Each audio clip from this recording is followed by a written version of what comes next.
আমি আশা করব বিএনপি এখন দল গুছাচ্ছে, নেতাকর্মীদের প্রতি, পরিবারের প্রতি তারা সহানুভূতি জন্য যাচ্ছে, গ্রামে গঞ্জেও যাচ্ছে, খুবই ভালো। এটা একটা ভালো উদ্যোগ। কিন্তু পাশাপাশি আন্দোলনকে বেগবান করার জন্য, রাজপথে নামার জন্য আমরা কর্মসূচি চাই। পুরা জাতিকে আজকে একটা দিশাহারা জাতিতে পরিণত করেছে। এটা তো হওয়ার কথা ছিল না। এই আওয়ামী লীগ আমাদের মুক্তিযুদ্ধের স্বপ্নকে ধ্বংস করেছে। মুক্তিযুদ্ধের ফেরিওয়ালা হয়ে আজকে তারা আমাদের সমস্ত মুক্তিযুদ্ধের যে আকাঙ্ক্ষা সেটাকেও আজকে নস্যাৎ করে দিয়েছে একমাত্র ক্ষমতায় থাকার জন্য। এবং শুধু ক্ষমতায় থাকা না, পুরা দেশটাকে লুটপাটে স্বর্গরাজ্যে পরিণত করছে। শেখ হাসিনা আন্তর্জাতিকভাবে আমাদেরকে হেয় প্রতিপন্ন করেছে।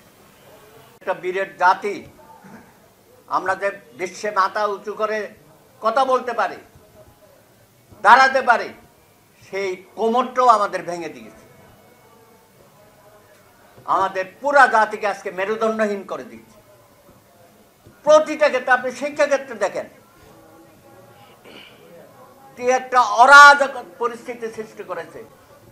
আমাদের পাঠ্যক্রম থেকে শুরু করে, প্রাথমিক শিক্ষা থেকে শুরু করে উচ্চ পর্যায়ে সব জায়গায় পুরা শিক্ষা ব্যবস্থা তারা ধ্বংস করে দিয়েছে। এবং আওয়ামী লীগের যারা লুটেরা, তাদের ছেলে মেয়েরা সব বাইরে চলে যাচ্ছে, আর আমাদেরকে এখানে অশিক্ষিত একটা শ্রেণী তৈরি করছে।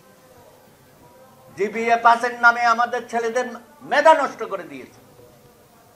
গোল্ডেন ফাইভ এরা কত কম্পিটিশনে টিকতে পারে নাই। 2 লাইন ইংরেজি 2 লাইন বাংলা লিখতে পারে না, শুদ্ধ করে। এবং গত কয় বছরে তাদের এই শিক্ষা ব্যবস্থার কারণে শিক্ষকদের নিয়োগ থেকে শুরু করে এবং এখানে যত রকমের দুর্নীতি হয়েছে, অযোগ্য অথর্ব লোকজন সেখানে আজকে ঢুকে গেছে সব জায়গায়, বিশ্ববিদ্যালয় পর্যন্ত।